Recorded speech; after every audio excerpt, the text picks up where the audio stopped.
Good evening to everybody. I sure do appreciate y'all tuning into these videos. It means a lot to me. I need your prayers as this one goes out again today. I'm going to try my best to keep it short. I know that I don't want to ever worry anybody's patience, and I appreciate so much you listening to them. I don't want you to have to sit there and hurry up and wish that it was over. So I'll do the best that I can, and just please pray as it's sending out. And I also want to thank you for the shares. That's how the word gets spread, and I just really appreciate that. I want to get right into what the Lord laid on my heart this week. I want to talk about logs and splinters. And I want to take a reading lesson. I'm going to read a few more verses than I normally do, just to make sure I don't mess up the context of this. But in the 7th chapter of Matthew, it says, "Judge not that ye be not judged." This is Jesus doing the talking. "For with what judgment ye judge, ye shall be judged. And with what measure ye mete, it shall be measured to you again. And why beholdest thou the mote that is in thy brother's eye,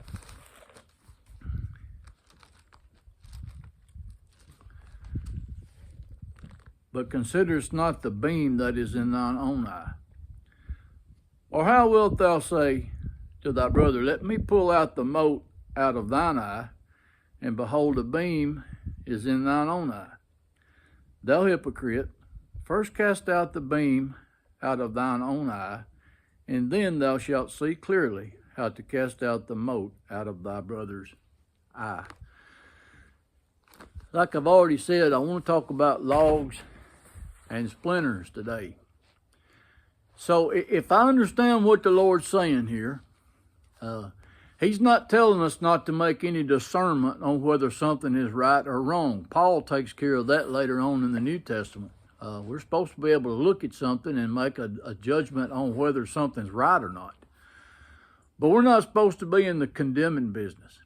This they're looking down on somebody, because of something that they've done. And I have been that person. I don't know about y'all, but I guarantee you I have been that person that people's probably looking at and thinking, well, I would have never done that if I was you and all that. Anyway, that's all water under the bridge. And I don't hold it against anybody that would have judged me for that, but I still kind of hold it against myself a lot of times. My past is not pretty. But I learned something through all that. I learned not to judge people in a condemning kind of a way. It's okay to look and see, when somebody lives something right out in front of you that it ain't right or it is right. We're allowed to do that. We're supposed to do that. But man, when we start this here, I would have done that if I was you, and you ought to have such and so happen to you because of what you've done. Jesus pretty well took care of that, didn't he? With what measure you mete, it shall be measured unto you again. And I wonder about that little word again. If that possibly means that whatever you're prescribing, ought to have the punishment for what you've done, ain't Jesus saying that's what you're going to get? And then it says again, and I'm thinking, does that mean you're going to get twice as much as what you prescribed somebody else? I don't know for sure, but I know one thing. It's coming back at you. You can rest assured. We ain't going to get away with that. The Lord don't like it, and He don't want us doing it. We ain't God, and we don't need to be putting ourselves in that position. I'll be honest with you. I think what we'd be a whole lot better off to do is and I'll just go ahead and ask you, if you see me doing something I ought not be doing, I want you to come tell me. I spent too many years not caring whether I pleased the Lord or not. I want to please Him from here on out. And if you see me doing something wrong, I want you to come and tell me. And don't go tell everybody else. Just pray for me. That's what I need. Go tell Jesus on me. He knows how to straighten me out. He's had to take me behind the woodshed several times in my life, and I hope I'm done with that, but I probably ain't. But I got to looking at this logs and splinter stuff. So what he's talking about, a mote, would be this. I ain't too much on visual aids, but I don't care how it goes about as long as the Lord is pleased and the point's over. This is a mote. or splinter. This is a beam, a log.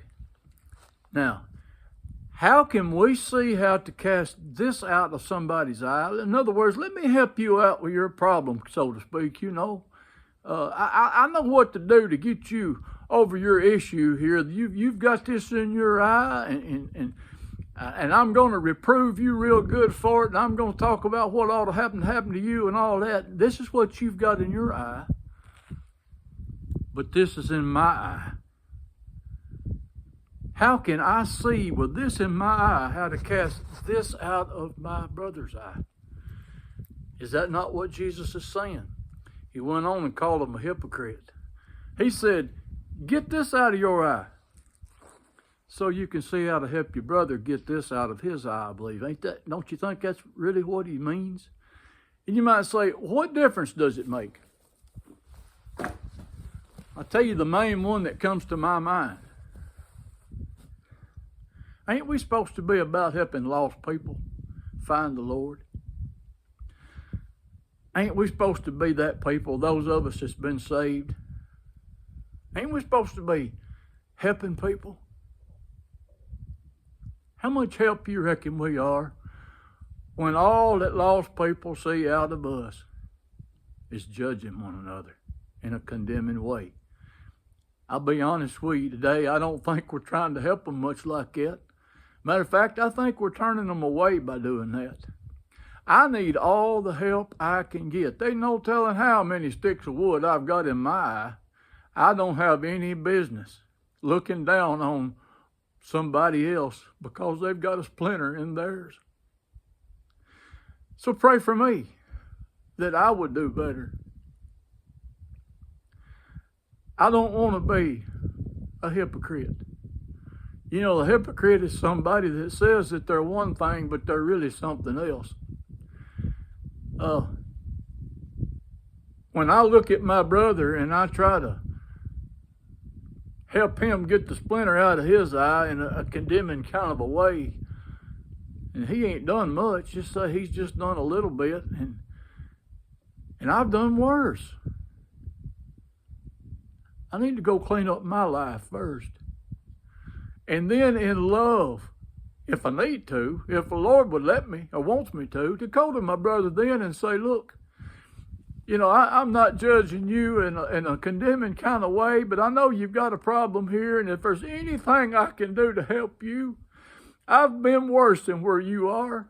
And just be honest with somebody. That'll go a long way. Love covers a multitude of sins. But this old being mean stuff, I'm telling you, folks, it don't work. And it ain't never going to work. I don't want to be a hypocrite.